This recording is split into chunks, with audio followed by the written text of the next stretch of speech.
রাজশাহী ৪ আসনের আওয়ামী লীগের সাবেক এমপি প্রকৌশলী এনামুল হকের দখল করা ভবন কার্যালয় বানাতে ভাড়া নিচ্ছেন বিএনপি।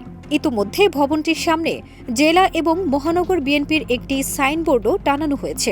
ওয়ালটনের পণ্য কিনে জিতে নিতে পারেন নগদ ২০ লক্ষ টাকা। Double million offer! Walton fridge কিনে পেতে পারেন ২০ লক্ষ টাকা। রয়েছে কোটি কোটি টাকার নিশ্চিত উপহার।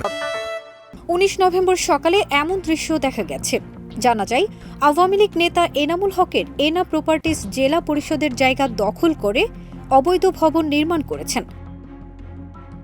সরকারি জায়গায় থাকা অবৈধ ভবন ভাড়া নিয়ে দলীয় কার্যালয় করার প্রসঙ্গে রাজশাহী মহানগর বিএনপির সদস্য সচিব মামুনুর রশিদ বলেন, এনা প্রপার্টিজ জায়গা দখল করে ভবন নির্মাণ করেছে কিনা বলতে পারব না।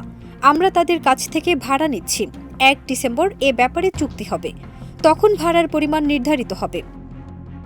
তিনি আরও বলেন, বসবাসের উপযোগী করতে এনা প্রপার্টিজ নিজেরাই ভবনটির সাজসজ্জার কাজ করছে। আমরা অন্য জায়গায় অফিস করতে পারলে এই ভবনটি ছেড়ে দেব। আর এনা প্রপার্টিজ যদি তাদের নিজের প্রয়োজনে ভবনটি আমাদের ছাড়তে বলে, তাহলে আমরাও ছেড়ে দেওয়ার জন্য প্রস্তুতি রাখব। সংশ্লিষ্ট সূত্রে জানা গেছে, জেলা পরিষদের জায়গা দখল করে কর্মচারীদের থাকার এবং বৈদ্যুতিক সরঞ্জাম রাখার জন্য দোতলা ভবন নির্মাণ করেন এনা প্রপার্টিজ। এখন এই ভবনের দোতলায় বিএনপির কার্যালয় লেখা সাইনবোর্ড দেওয়া হয়েছে। এই ভবনটির দক্ষিণ অংশে জেলা পরিষদের অধীনে ছিল Rajshahi engineering and survey institute. স্থানীয়রা জানান, কয়েকদিন আগে কিছু লোকজন বিএনপির সাইনবোর্ড টানিয়ে গেছেন। ভবনে যাতায়াতের রাস্তা করতে সামনে টিনের বেড়া খুলে ফেলা হয়েছে। ফারজানা নিকিতা, দেশ রূপান্তর।